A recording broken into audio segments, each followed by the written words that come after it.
Hello అండి. ఈరోజు మన ఈ క్లాస్‌లో స్ట్రక్చర్ బ్రేక్ కన్ఫర్మేషన్ అంటే ఏంటి?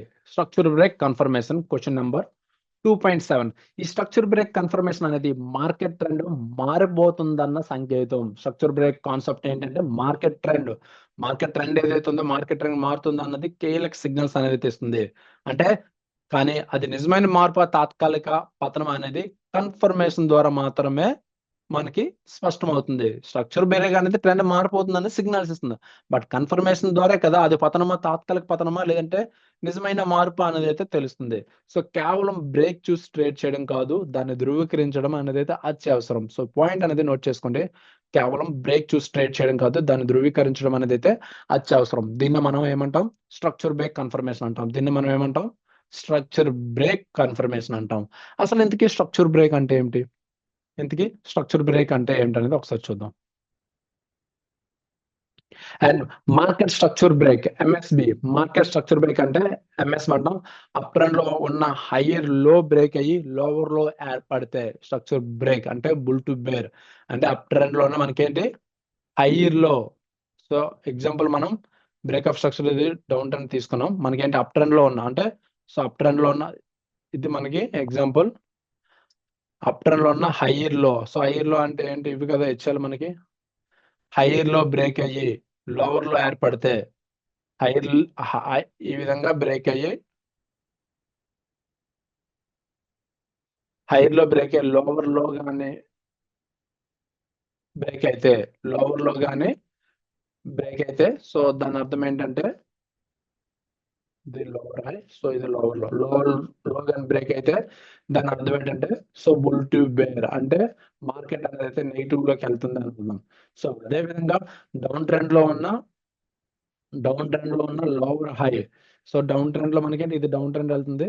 ఇది మనకి లోవర్ హై ఏదైతే ఉందో లోవర్ హై కానీ బ్రేక్అవుట్ జరిగితే సో నెక్స్ట్ ఏంటంటే ఏర్పడే స్ట్రక్చర్ అంటే బే టు బుల్. సో ఎగ్జాంపుల్ మీకు ఇక్కడ చూసుకుంటే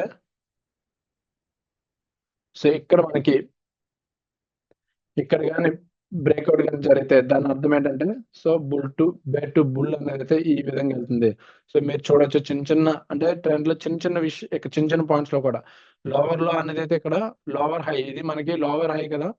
సో ఈ విధంగా వెళ్ళడం ఈ కాన్సెప్ట్ ఈ లోవర్ హై ఏదైతే ఉందో లోవర్ హై ఈ విధంగా వెళ్ళడం. సో ఇక్కడ నుంచి బ్రేక్అవుట్ అవ్వడం మళ్ళీ అప్ ట్రెండ్ ఈ విధంగా అంటే షార్ట్ టర్మ్ ట్రెండ్ లో మనం ఈ విధంగా చూడొచ్చు మన కాన్సెప్ట్ బ్రేక్అవుట్ స్ట్రక్చర్. బట్ దీని కొంచెం లాంగ్ టర్మ్ ట్రెండ్ లో మనకి ఏ విధంగా చూసుకోవచ్చు, ఇవన్నీ కూడా లోవర్ హైస్ కదా. ఈ పాయింట్స్ అనేవి కూడా మనకి డౌన్ ట్రెండ్ లో ఇవన్నీ కూడా లోవర్ హైస్ అంటాం. So lower high break once hire hike గానీ వెళ్తే అంటే ఇక్కడ నుంచి ఇక్కడ గానీ హైయర్ హైక్ గానీ వెళ్తే దాని అర్థం ఏంటంటే బే టు బుల్ అనేది అయితే సంకేతం అనేది అంటే సిగ్నల్స్ అనేవి అయితే మనకి అందిస్తుంది. ఇక్కడ మనకి స్ట్రక్చర్ బ్రేక్ కన్ఫర్మేషన్ కోసం చూడాల్సిన ముఖ్యమైన అంశాలు ఏంటని చూద్దాం. Strong candle close. ఇక్కడ చూడాల్సింది strong candle close. Structure break అవుతున్నప్పుడు ఆ యొక్క స్థాయిని బలంగా క్లోజ్ అయ్యే క్యాండిల్ అనేది అయితే ఉండాలి. స్ట్రాంగ్ క్యాండిల్ ఉండాలి. అండ్ లాంగ్ విక్ లేదా ఇండిసిషన్ క్యాండిల్స్ ఉంటే కన్ఫర్మ్ కాదు. లాంగ్ విక్ లేదా ఇండిసిషన్ క్యాండిల్స్ ఉంటే మనకి కన్ఫర్మ్ అనేది అయితే కాదు. సో సెకండ్ పాయింట్ మనం చూసినట్లయితే రీటెస్ట్ అనేది పుల్ బ్యాక్ కన్ఫర్మేషన్ అనేది కావాలి. బ్రేక్ అండ్ సపోర్ట్ లేదా రెసిస్టెన్స్ స్థాయికి తిరిగి వచ్చి రిజెక్షన్ చూపితే కన్ఫర్మేషన్ అంటే బ్రేక్ అయినా సపోర్ట్ మరియు రెసిస్టెన్స్ స్థాయికి తిరిగి వచ్చి రిజెక్షన్ చూపితే కన్ఫర్మేషన్ అనేది అయితే కన్ఫర్మేషన్. ఇది బ్రేక్ రీటెస్ట్ రిజెక్ట్ స్ట్రాటజీ అంటే మనకి బ్రేక్ రీటెస్ట్ రిజెక్ట్ స్ట్రాటజీ అనేది అయితే మనం ఫాలో అవ్వాలి. Next volume confirmation. Structure break అయిన సమయంలో హై వాల్యూమ్స్ వస్తాయి. ఇన్స్టిట్యూషన్స్ కూడా చేరుతున్నట్టు సూచన. సో మనకి వాల్యూమ్ కన్ఫర్మేషన్ అనేది చాలా ఇంపార్టెంట్. వాల్యూమ్ కన్ఫర్మేషన్ అనేది అయితే మెయిన్ చాలా ఇంపార్టెంట్. నెక్స్ట్ మనకి ఇక్కడ స్ట్రక్చర్ బ్రేక్ 1x అంటే చార్ట్ లో అంటే ఈ స్ట్రక్చర్ బ్రేక్ కానీ మనకి 15 మినిట్స్ చార్ట్ లో కానీ 1 అవర్ చార్ట్ లో కానీ స్ట్రక్చర్ బ్రేక్ 1 అవర్ చార్ట్ లో అయితే 15 మినిట్స్ చార్ట్ లో కన్ఫర్మేషన్ ప్యాటర్న్ అనేది చూసుకోవాలి. లైక్ ఎంగిల్ ఫింగర్ లేదంటే రిజెక్షన్ క్యాండిల్ అనేది చూసుకోవాలి. ఎగ్జాంపుల్ గోల్డ్ డైలీ చార్ట్ లో 62,000 దగ్గర సపోర్ట్ బ్రేక్ అయింది. సో ఇక్కడ 62,000 దగ్గర ఈ సపోర్ట్ ఏదైతే ఉందో సపోర్ట్ అనేది అయితే బ్రేక్ అయింది. 4 అవర్స్ చార్ట్ లో పుల్ బ్యాక్ వస్తుంది. ఓకేనా.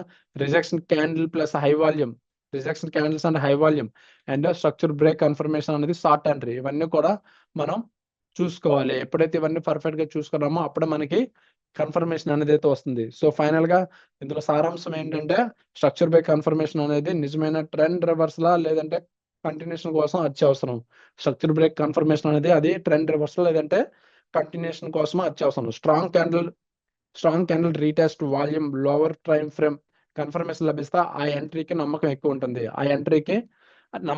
ఉంటుంది. స్ట్రాంగ్ క్యాండిల్ రీటెస్ట్ వాల్యూమ్ మరియు లోవర్ టైం ఫ్రేమ్ కన్ఫర్మేషన్ లభిస్తే ఆ ఎంట్రీకి నమ్మకం అనేది అయితే ఎక్కువ ఉంటుంది. సో ఈ పాయింట్స్ అనేవి అయితే మనం కంపల్సరీగా అర్థం చేసుకోవాలి.